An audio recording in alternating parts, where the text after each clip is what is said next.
Today, I wanted to talk to you about the really weird history of menopause myths and what we're still getting wrong today.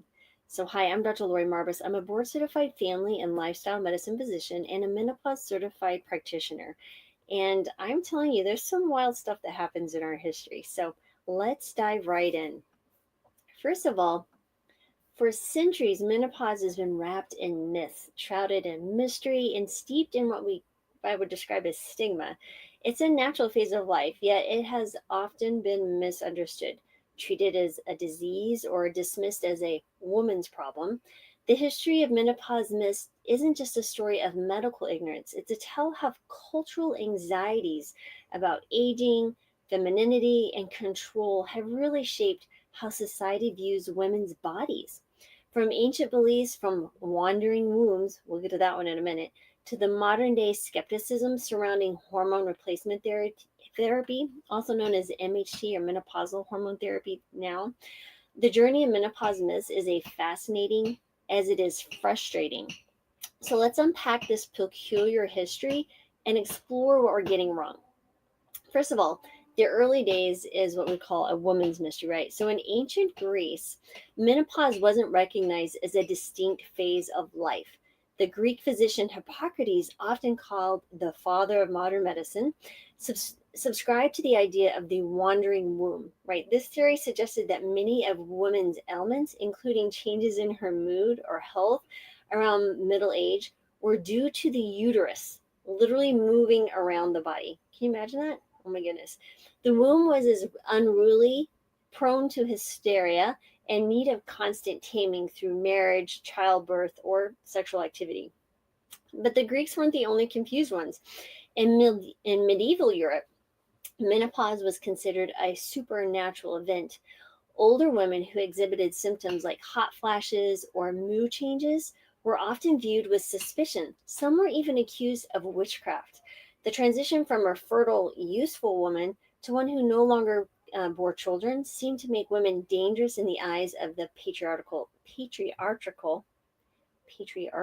there we go, societies. Can't even say the word. The Enlightenment, right? This is kind of where we get into the Enlightenment phase. And then we describe this as menopause as decline. So the age of enlightenment really heralded a time of what we describe as scientific progress. But it really wasn't much kinder to menopausal women. So with the rise of medical texts, menopause began to be discussed in terms of a bodily decay. A particularly odd term coined in around the 18th century was the climacteric, which referred to a supposed crisis that occurred when women reached their late 40s or 50s. Menopause was framed as a medical catastrophe, akin to a kind of like a storm ravaging a ship. The one prominent doctor at the time, William Buchan, warned that menopause could lead to hysteria, melancholy, and a host of physical ailments. His treatment was bloodletting and purging. I can't see it. I can't. Women were advised to endure these invasive procedures to restore balance to their bodies. This view, menopause as a decline, cemented a long lasting perception of menopausal women as broken or diminished. Then we get to the Victorian era. Oh my goodness, the mad menopausal woman, right? So the Victorian era brought really a few things like industrialization, modern psychiatry, and kind of a renewed focus on women's mental health, though not necessarily for the better. Menopause became deeply linked to mental instability, with doctors frequently diagnosing women in midlife as hysterical or insane. Although sometimes you could feel like you're insane. These diagnoses often led to really horrible treatments, however, including institutionalization, being put away in an institution, such as asylums. One particularly in case study was a British woman named Anne, experiencing irritability and insomnia during menopause, was sent to an institution where she endured months of isolation, cold baths, and sedation. Doctors claimed her condition was caused by a failure of reproductive vitality. So, stories like Anne's were common, really reflecting a broader cultural activity about women who no longer conform to the traditional roles as caregivers or bearers of children. And then you get to the 20th century, and now we describe menopause as a deficiency. So in the early 20th century, menopause myths took kind of a new turn with the discovery of hormones. So estrogen was just identified as the youth hormone, right? And menopause was reframed as a hormone deficiency, a problem to be solved with medical intervention. So by the 1960s, pharmaceutical companies began aggressively marketing estrogen therapy as a way to cure menopause. One famous ad called menopause a living decay and promised women they could regain their health with a simple pill. However, this view had its dark side. Women who embraced hormone replacement therapy were often not informed about the potential risk, and when studies in the early 2000s suggested links between HRT and increased cancer risk, public trust in the whole treatment collapsed. Now, while modern science has clarified that HRT can be safe for many women when used appropriately, the legacy of these kind of shifting narratives has left a lot of confusion and fear in its wake. So, there are some persistent myths, and what are we still getting wrong? So, even though today in 2024, menopause myths continue to thrive, really shaped by the cultural baggage of history. Number one, the end of sexuality. The belief that menopause marks the end of a woman's sexual life remains deeply rooted in Western culture. This myth really harks back to the Victorian era's framing of menopausal women as undesirable. However, research shows that many women enjoy fulfilling sex lives well into their later years, especially with the right support and understanding. Number two is menopause as a disease. When you have disease labeled or menopause labeled as a disease, which occurred in the 20th century, this created a really lingering perception that it's a problem to fix rather than a natural life stage.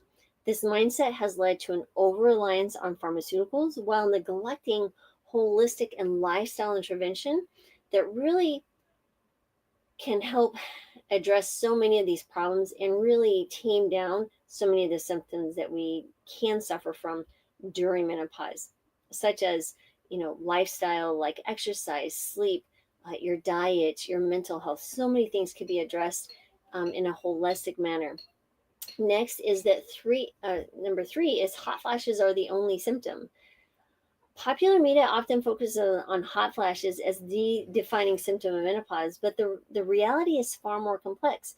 Women may experience a range of symptoms, including joint pain, cognitive changes, and sleep disturbances that are often overlooked in discussions about menopause. And I will tell you, as a woman now, quote unquote, postmenopause, because I'm 54, I finally just finished my 12th month of no periods. My first really severe symptom when it occurred so quickly was severe joint pain. And I had just ran a half marathon PR in Boston with my daughter. And suddenly, 2 weeks later, my 53-year-old body felt like it was 103. And I was so like, what the heck is going on?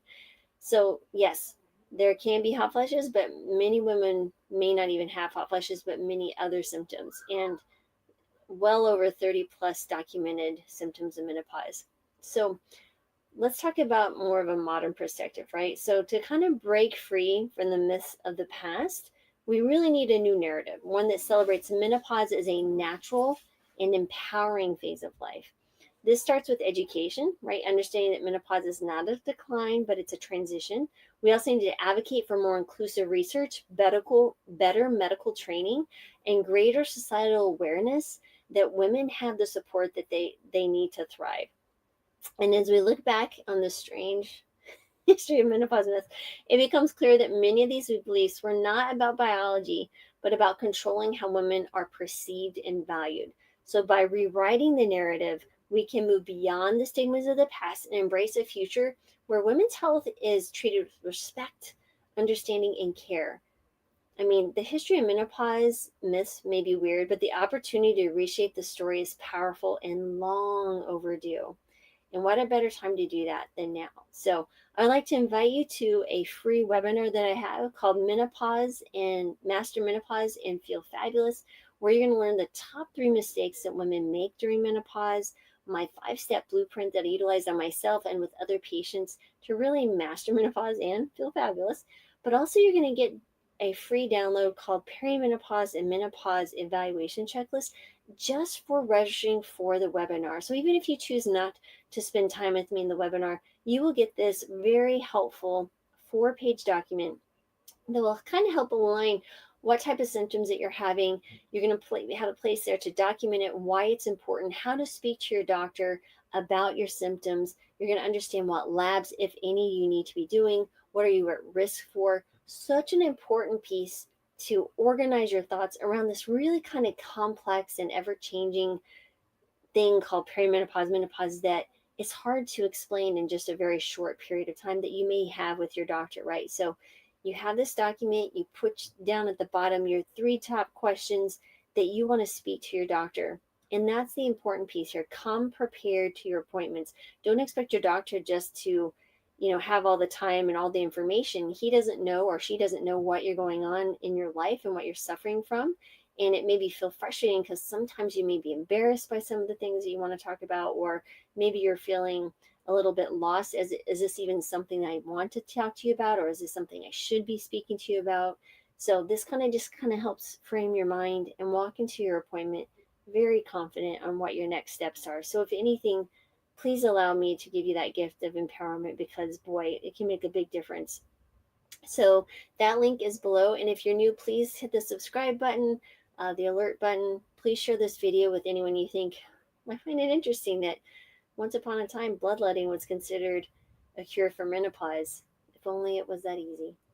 Cure. See, even I'm speaking still about the cure of menopause. But anyway, everyone, thank you so much, as always, for spending time with me. I hope you found this at least interesting and insightful as to our history, but understand that we get to write the next chapters of our lives. And so we are each responsible for that. And so thank you so much for being here. I'm sending gratitude, joy, love, and healing your way, because, like, as always, we need more of that in our own lives, and definitely need more of that in this world. So have a beautiful rest of your day, everyone.